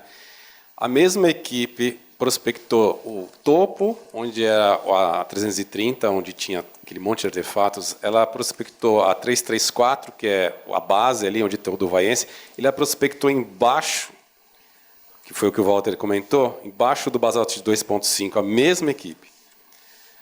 A gente não achou nenhum artefato abaixo do 2,5. Então, se fosse um problema de viés, assim, esses caras eles acham muita coisa, né?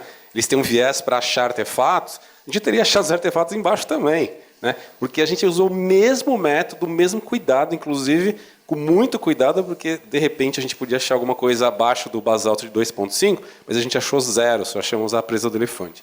Então, acho que isso é um bom teste, né? Porque como era a mesma equipe, com o mesmo cuidado, etc., e não saiu nada abaixo de 2,5.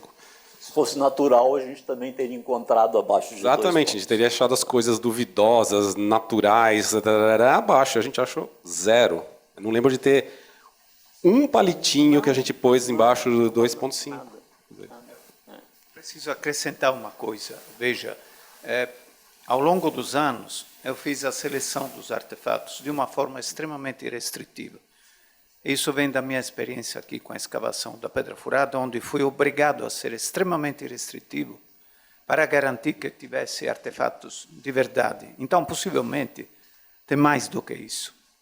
Mas, como a ambiguidade é o inimigo principal dessas reconstruções de história antiga, nós preferimos adotar uma, como se diz, uma abordagem prudente, simplesmente. Restritiva. Restritiva. Igual. A moça lá do UOL. Oi, tudo bem? Meu nome é Bruna, sou jornalista do UOL. Eu queria fazer 2 perguntinhas. A primeira é, quanto tempo levou entre a descoberta dos artefatos e a datação final? Quanto tempo demorou esse processo? E as maiores dificuldades para vocês durante a estada lá na Jordânia? E a segunda é como que vocês acham que essa descoberta vai ser vista pela comunidade da arqueologia internacional? Quais são suas expectativas? E dentro das técnicas, das três técnicas que vocês usaram, elas são comuns ou é mais na questão de usar uma técnica ou duas para validar as descobertas? Ou o uso das três que vocês usaram são de fato algo comum na prática de vocês? Vamos recapitular as perguntas, que são muitas. A primeira. Uma por vez. Uma por vez? Tá, a primeira é quanto tempo levou entre a descoberta e a datação final? Já. O Fábio. Bom, Tá bom. descoberta, vejam bem, esse conjunto de sítios foi assinalado em 1984 pela mãe do batedor dos polis. A vida é assim. Foi a autoridade da arqueologia no Oriente Médio. Mas, na época, eles não tinham recurso geocronológico forte e não tinham encontrado fósseis. Em 1996, eu achei o dente de elefante, que foi examinado pelo maior especialista da época de elefante. Na base da estrutura do dente, ele atribui uma idade de 1 milhão de anos. Naquele mesmo ano, 1996, localizamos 65 afloramentos, que são esses daqui, onde nós voltamos, em 2013, com olhos mais competentes e recursos maiores em termos de geocronologia. E dinheiro. Não, também passaram anos e a geocronologia evolveu. Claro, né? claro. Tem um investimento muito grande de pesquisa, então... Tá, mas ela perguntou, não respondeu 1900, o afloramento de 2,5 milhões foi marcado no meu mapa no setembro de 1996. Tá, não, ela está perguntando entre a nossa pesquisa agora e a datação, quanto tempo levou? Não, ela falou da descoberta. A descoberta de 1996. E a datação é de 2 anos atrás. Portanto, demora tempo. Tempo por quê? Porque ninguém mais voltou lá. Nós paramos, era uma missão italiana essa, que parou em 1999 e recomeçou sob a bandeira de ordem e progresso em 2013, junto com a Itália também. Contribuição pequena, que a Itália não tem mais recurso, mas tinha também, inclusive a autorização de escavação é da Itália. Era da Itália. 2013 recomeçamos. Essa era a primeira pergunta. A outra é como vocês esperam que essa descoberta vai ser repercutida lá fora? Quais são as suas expectativas? Posso falar? Nós vamos ser destroçados. Não tem a menor dúvida quanto a isso. Haja vista o tempo que a gente demorou para conseguir publicar. Né? Quanto tempo? 2, 3 anos? Começamos a construir o artigo no 2016. A gente encontrou um forte cepticismo. Por exemplo, o terceiro método de datação foi envolvido, respondendo à terceira pergunta, porque originariamente foi usado só argon e paleomagnetismo. E a gente chegou na conclusão desse trabalho. E o FI falou, mas aquela polaridade normal que você encontra no calístico, no paleomagnetismo, podia ser mais recente. Eu falei, claramente não, porque se você faz uma reconstrução da evolução do vale, não é possível. E aí, para correteza, para ser honestos e transparentes, tudo bem, então vamos fazer uma hipótese. Se estamos certos, um terceiro método vai comprovar, e o terceiro método comprovou. Ou seja, não precisava de 3 na realidade. A nossa intuição e a nossa reconstrução foi suficiente com 2. Claro, o paleomagnetismo sozinho não trabalha, precisa ser ancorado com um segundo método. Para isso que foi envolvido a datação do basalto, para ancorar a sucessão do paleomagnetismo. E chegamos na conclusão, mas o cepticismo que a gente encontrou também no campo das datações. Só que a gente sabia fazer o nosso trabalho. Então, a terceira datação confirmou, fortaleceu o nosso modelo de idade, que já estava correto desde o primeiro momento. Mas também, concluindo, na arqueologia geralmente usam só um método de datação, radiocarbônio ou SL, dependendo. E isso, às vezes, você não tem uma escolha. Ok? Às vezes é um problema de recursos. Às vezes é um problema que a sua universidade não tem laboratórios e está difícil de envolver pessoas de fora. Às vezes é simplesmente negligência, ou seja, uma pessoa que não dá muita importância à cronologia. Só que depois, com uma cronologia boa, você constrói uma história ainda melhor. Então, a ideia é sempre verificar com pelo menos 2 métodos.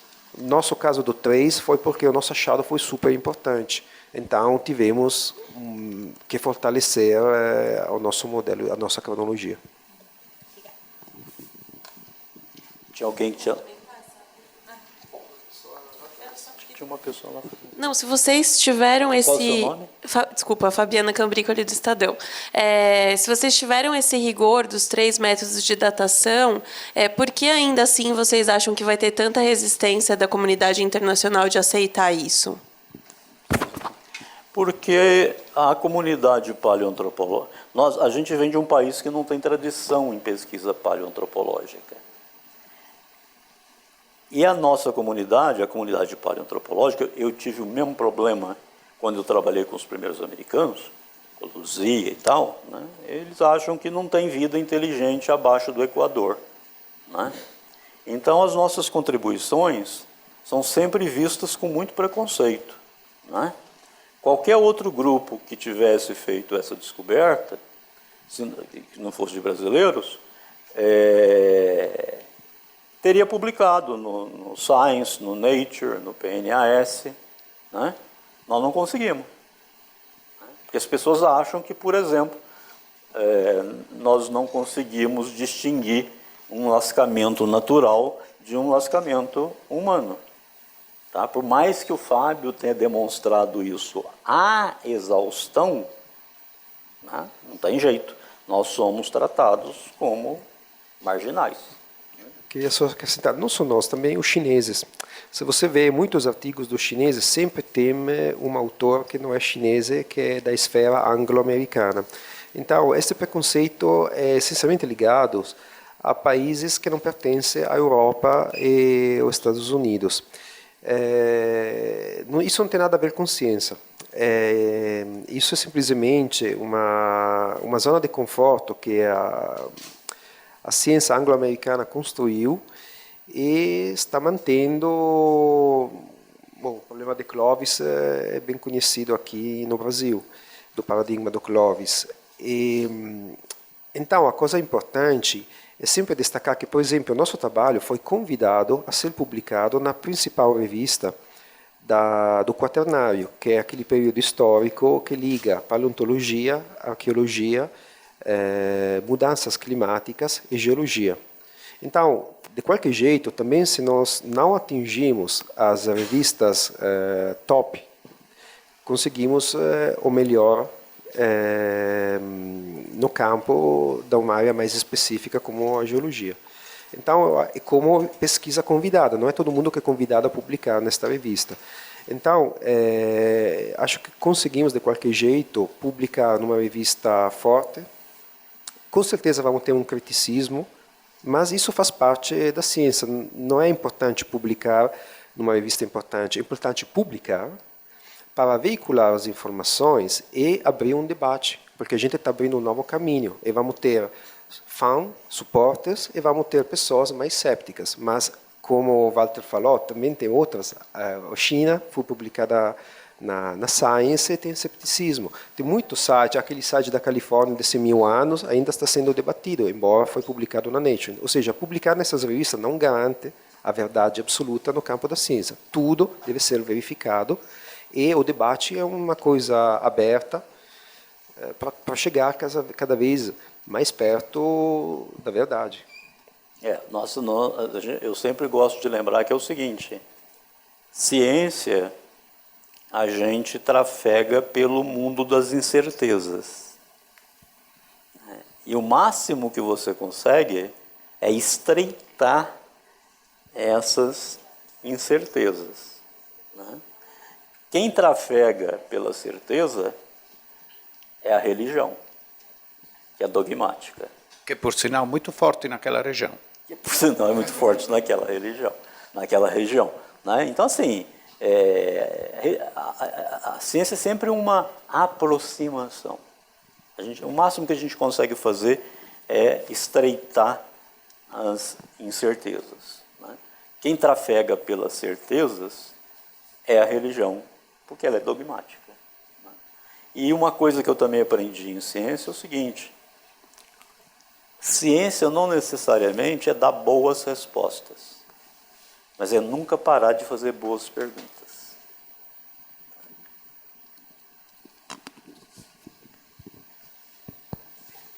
Só complementando, ciência é feita por gente. Então, acontece de tudo. Marcos Pivetta, sou da revista Pesquisa FAPESP. Ainda seguindo um pouco nessa questão dos questionamentos que devem aparecer, sobretudo depois que o paper for publicado, o Walter falou que ele espera ser destroçado. Nesses dois pontos, na cronologia e na interpretação. Não, eu acho que na interpretação de que esses artefatos de fato foram feitos por mãos humanas. A cronologia é inquestionável, porque, como diz o Jean, né, nós nos demos ao luxo de usar 3 métodos diferentes e a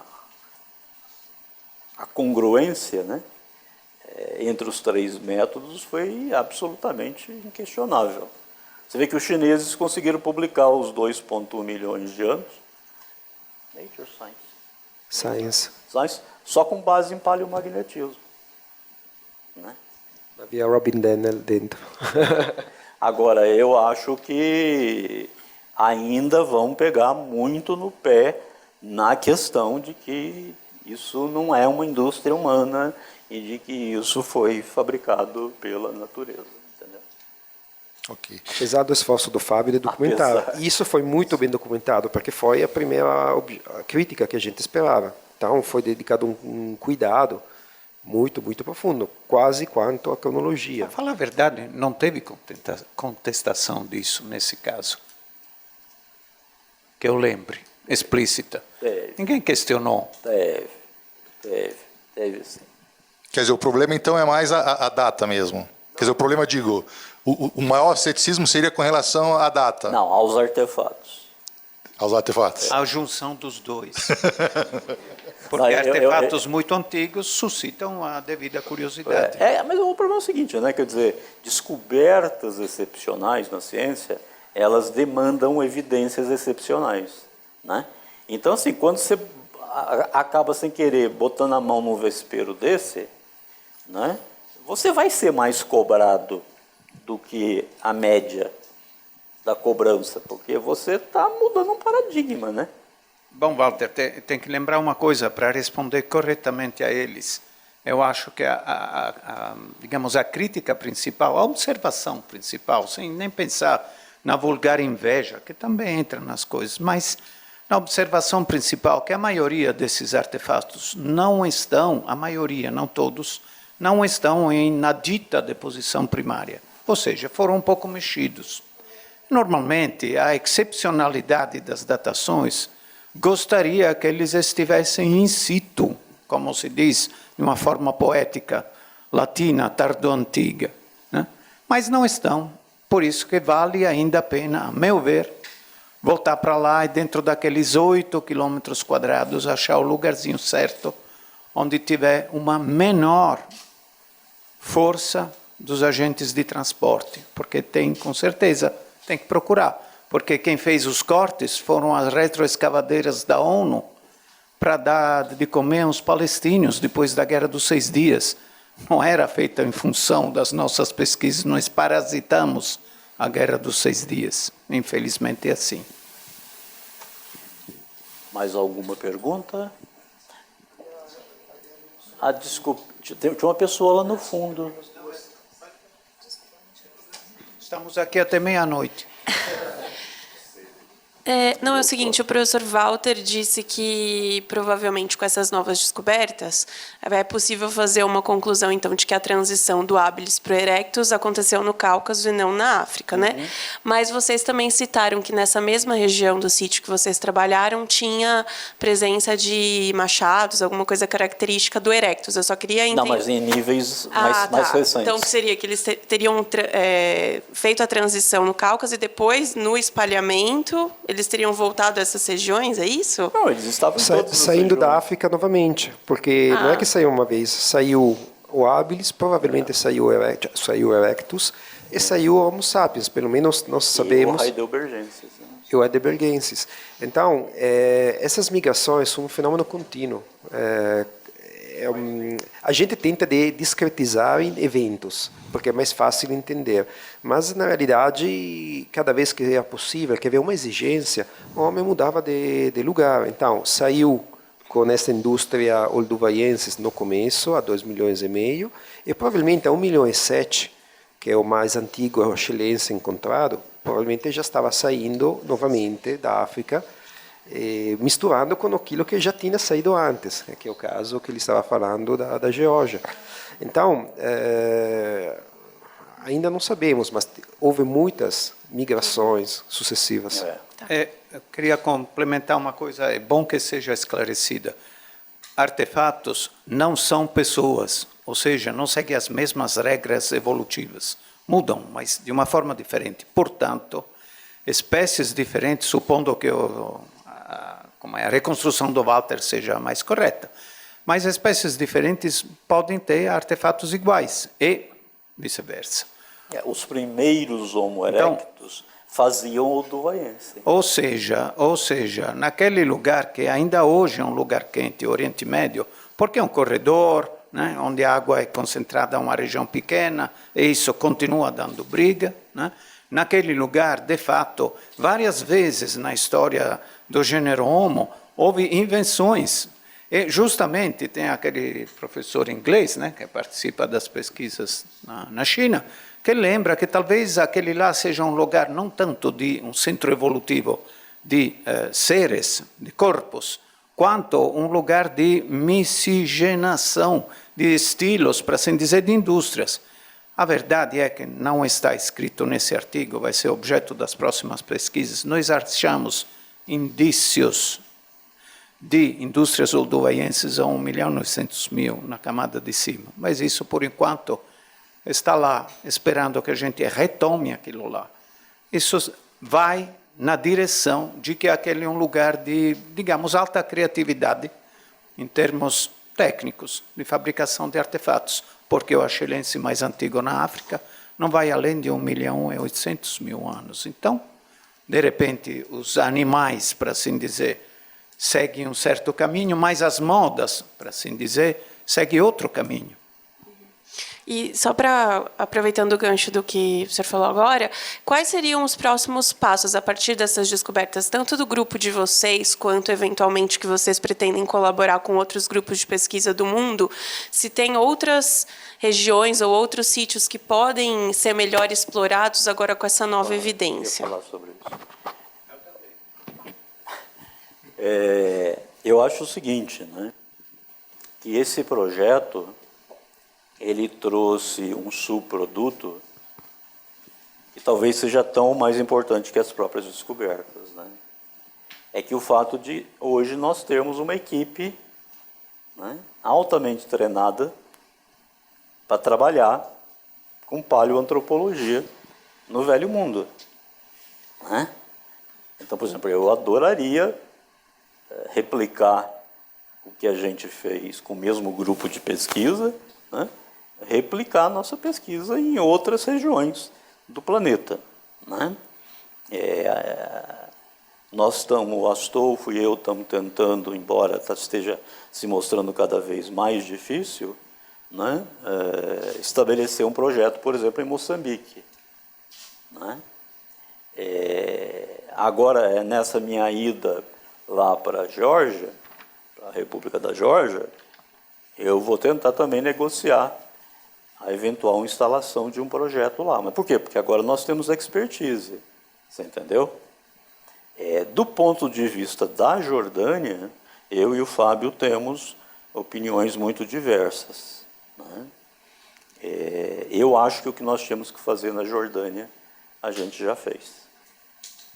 Mas eu quero que o Fábio coloque a posição dele. Eu não acho assim.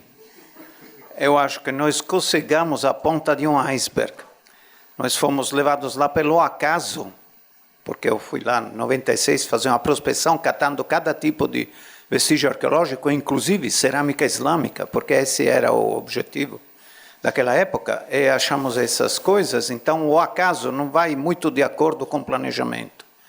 Eu acho, ao contrário, que o que foi feito até agora é uma excelente base para um bom planejamento, para o que se chama na indústria minerária de exploração industrial de uma jazida. O meu ponto de vista é esse. Fora do fato, um fato tipicamente ligado ao ser humano, ou seja, antes de conhecer bem uma região, demora muito, pelo menos eu sou cretino, eu não tenho a rapidez que tem outros, por exemplo, geólogos. Eu conheço muitos que em poucos dias conseguem reconstituir a história da paisagem de uma região. Eu preciso de tempo. Nasci no norte da Itália, sou atrasado, não tenho o que fazer. Eu preciso de tempo, então eu sei que eu posso dar fruto só se tiver uma corrida de longo alcance, para mim. Então eu quero voltar lá, eu vou voltar, outubro do ano que vem. Achar fóssil é possível, custa caro, porque são raros. Mas tem tempo, tem 50 anos na frente, sou jovem. As condições ambientais lá não são as ideais para fósseis. Não, não são. Mas ele não seca, não costuma ser boa para fóssil, o que não é ideal lá. A energia do sistema, porque fóssil Nossa você energia. encontra no lacusta. Quando tem argila, água parada, o cara morre e fica lá. No caso da Geórgia ou dos sítios africanos. O esqueleto completo de Erectus foi encontrado numa água rasa de um lago da época. Okay? Aqui nós estamos numa cascalheira, um meio energético que destrói tudo aquilo que é fraco. Então, que você encontra um mamute, mas não imagina a cabeça, é um dente, porque o dente é a parte mais resistente. Esmagado. Então, está muito difícil encontrar, no máximo, dentes humanos, mas são pequenos, que precisa peneirar toneladas de terra, de sedimento. Um outro ponto sobre as pesquisas futuras. Exatamente, eu concordo com o Fábio, porque no momento que nós vamos chamar a atenção e deixamos cair o assunto e ninguém mais vai procurar, pode ser que a fação das pessoas críticas pode ser prevalente e o nosso trabalho ser dimenticado, esquecido. Então, é melhor, pelo menos, fazer outros campos para consolidar este resultado, porque não adianta nada publicar se você não tem nenhuma citação. Significa que o seu trabalho foi inútil. Tem outro complemento a isso, falando. Giancarlo, é que quem sinalou pela primeira vez essa jazida, em 1974, era a melhor equipe disponível na época para o Oriente Médio, que conhecia Síria, Líbano, Israel e Jordânia. Se eles apontaram naquele lugar, não é um acaso, significa que é muito significativo. Israel tem muito, além do recurso, tem muito sítio, mas não tão antigo. É o único país do mundo árabe onde hoje, no Oriente Médio, se possa fazer pesquisa, é a Jordânia. O pessoal que tinha encontrado 1.900.000 anos na Síria teve a jazida preenchida de cadáveres em Raqqa, pelo Daesh. Eles estão, compreensivelmente, voltando para a Jordânia. Então, no momento que nós sairmos de lá, aquele vácuo vai ser preenchido rapidamente. Eu gostaria de preenchê-lo ainda há alguns anos. Assim, eu disse assim, do meu ponto de vista, o que a gente tinha que fazer lá, a gente já fez. Mas se o Fábio for, eu vou com ele. Eu adoro, Gostou da comida? Eu adoro trabalhar com o Fábio. A gente se diverte muito junto. A gente se diverte muito juntos. Mais alguma pergunta? Aqui. Boa tarde. Boa tarde. Eu sou Guilherme do Globo. São duas dúvidas, na verdade. Uma é que eu imagino que algumas descobertas esclareçam dúvidas e outras coloquem mais dúvidas, né? Eu gostaria de saber se essa descoberta de vocês responde, né, a mais questões ou coloca mais dúvidas aí na história evolutiva. Para mim, resolveu várias dúvidas, como o Walter já colocou. Ou seja, quando me aproximei neste campo, porque eu já trabalhei muito na Europa sobre a colonização da Europa pelos hominíneos, e já fiz um modelo lá com outros colegas. Agora, quando sempre houve aquela dúvida, homem na Europa entrou pela África ou pela Ásia? Porque tem algumas coisas que na Europa não estavam muito claras, porque tem um olduvaiense na Europa, mas é muito recente. Só que na época do olduvaiense da Europa já havia Axelense no Oriente Médio. Então você fala, como é possível que sobreviveu? Quando chegou? Provavelmente chegou da Ásia para a Europa. Essa era a ideia que eu tinha na cabeça, só que não havia evidência disso. Agora, com o dado da Jordânia, está comprovado que o homem já estava vagabundando na Ásia há 2,5 milhões de anos. Isso, para mim, na minha cabeça, resolveu os pontos. Depois, eu não sou antropólogo, não sou arqueólogo, não vou escrever um paper sobre isso, porque tem pessoas mais preparadas que precisam fazer isso, ou Walter, ou sei lá. Então, para mim, esse resultado deixou tudo mais claro. Depois, claro, vai ter outras coisas, outras perguntas que vão surgindo. Mas, no meu caso específico, resolveu um monte de dúvidas. Para mim também. Resolveu um monte de dúvidas. Você tinha mais uma pergunta? Sim. Porque depois a gente vai abrir só para mais uma pergunta e vamos fechar, porque eu sei que vocês têm que fechar as matérias. Sim, certo, tá bom. Outro ponto é que vocês disseram que não há como encontrar os fósseis, os crânios fósseis, né, de Homo habilis naquela região, mas tem outras evidências que podem consolidar ainda mais essa descoberta? Não. Não. Em termos fossilíferos, não. É aquilo que eu te falei. Você tem uma boa amostra de habilis na África, você tem essa coisa na Geórgia, que eu mostrei para vocês, né? Mas, in between, você não tem nada. Mas, entendeu? Walter, veja que um dos resultados que pode ser exaltado entre nós aqui, sem virar matéria, né?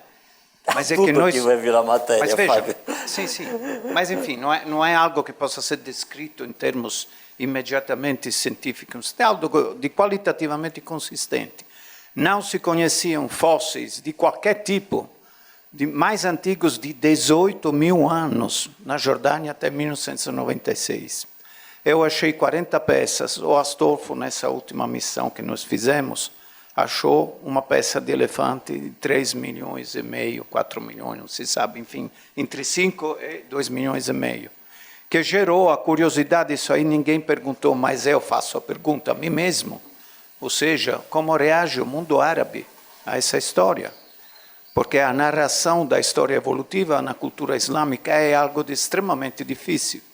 Então, esse tipo de achado é um pretexto para, digamos, um diálogo cultural. O diálogo é o termo na moda, mas é algo de extremamente complicado e, portanto, interessante, que o próprio Museu Nacional da Jordânia está interessado com a nossa ajudinha, né, nosso pretexto, a defesa, a presa de elefante, a seixinhos lascados, para introduzir, né, o valor da ciência histórica, se trata, afinal, de ciências históricas, no discurso da coletividade local, e não é coisa pouca. Agora, por exemplo, eu acho horrível você ir para um outro país e não deixar uma contribuição local, né? Eu tenho isso por princípio. E mesmo em outras regiões do país menos favorecidas. Mas, por exemplo, apesar da minha insistência, tanto na Hashemite University, que era a universidade mais próxima de nós, quanto no Museu Nacional lá em Amman, eu insisti para dar um curso de evolução humana e ninguém disse não, mas também ninguém fez absolutamente nada para que esse curso de evolução humana acontecesse, entendeu? Estilo árabe. Não se pode brutalmente, não por questões de politicamente correto, por questões de sábia prudência. O diretor do Museu do Amman foi explícito. É melhor mostrar primeiro uma presa de elefante e falar de evolução, sem necessariamente botar o macaquinho, os crânios humanos. As coisas precisam de tempo. Isso é muito importante, precisam de tempo. Ou a Jordânia está cheia de salafitas, o rei que sabe muito bem o que é a evolução, é muito prudente com o seu próprio povo. Ele tem razão. Desculpe, última pergunta. Eduardo Ottoni, do IEA e do Instituto de Psicologia. Eu estou tentando entender, então, os desdobramentos disso para a proposta do Walter de mudar esse mapa de Out of Africa. Estou entendendo que vocês encontraram uma quarta, quer dizer, a primeira de 4 saídas da África, porque são ferramentas olduvaienses que, pela idade, só poderiam ser de hábiles, né? A partir daí, eu posso imaginar várias histórias possíveis, né? Tipo, eles foram até a Jordânia e ali morreram, ou eles se espalharam e foram dar, inclusive, um floresienses. Morreram porque eles chegaram na Geórgia, né? Não, eu vou chegar na pergunta da Geórgia. Então, eu estou entendendo, nesse seu modelo revisto, a própria expansão do Erectus seria a especiação do Erectus e a difusão deles a partir da Geórgia, né? Isso. Então, eu estou tentando entender aqui em que medida, quer dizer, eu acho que você acha, pelo seu projeto, esses caras da Geórgia críticos para a continuidade da coisa. Então, eu estou tentando entender entre esses vários cenários, porque poderia ter um outro cenário de uma outra saída de Erectus, independente da saída dos hábiles, certo? Mas isso se o Erectus tivesse surgido na África, né? Não, se tivesse surgido na África. Agora, poderia ser uma história de surgimento na África, independente da saída dos hábiles, Não, né? mas ele teria que ter saído da Geórgia, do Cáucaso, eu ainda não estou botando... voltado para a África para sair depois, né? Eu estou tentando imaginar o que são esses caras da Geórgia. Meu querido, nós estamos tentando imaginar o que é isso há 20 anos. Porque o que eu achei muito maluco, que eu não consegui encaixar ainda, é você mostrar essa variabilidade de tamanho ucraniano numa mostra de uma opção de caras contemporâneos que aparentemente estavam pescando junto ali, alguma coisa assim. Se eu dissesse que eles tinham um tamanho intermediário de crânio, eu ia processar mais fácil isso. Sim. Mas essa variabilidade toda numa população... Por isso que eu te digo, eu acho que nós estamos resolvendo Tem algum problema. Caso similar desse nível, assim, de 4 caras com crânios tão diferentes do lado ali sentados? Não, até porque os que têm cara de Erectus têm 750 centímetros cúbicos de cérebro, e não 850, como é típico do Erectus. Por isso que eu te digo que está claro que a transição está acontecendo ali, entendeu? Que eu podia imaginar uma transição no sentido caras intermediários, mas no mesmo grupo de indivíduos, essa variabilidade, eu nunca vi uma história similar. Assim, mas você sabe que a evolução trabalha sobre variabilidade, né? Então é melhor ter do que não ter, né? Mas tem algum outro registro, alguma outra população humana que tenha esse grau de variabilidade de tamanho de crânio? Olha, teve uma moça que fez isso já logo no começo, quando descobriram os crânios da Geórgia, ela foi ver em grupos de chimpanzé, né, de espécies distintas de chimpanzé, e dentro das espécies, o range de variação de capacidade craniana. Tá? E ela chegou à conclusão que esse range de variabilidade de capacidade craniana na Geórgia era perfeitamente compatível com uma espécie só. Mas eu concordo contigo. Não tem outro, na paleontologia, não tem outro exemplo. Tá? Gente, muito obrigado pela presença de todos. Volto a lembrar a questão do embargo, né?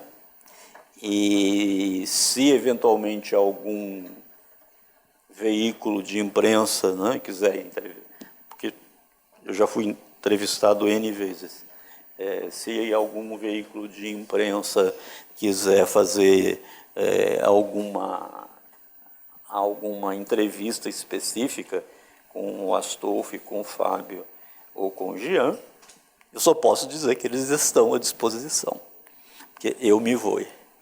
Tá bom.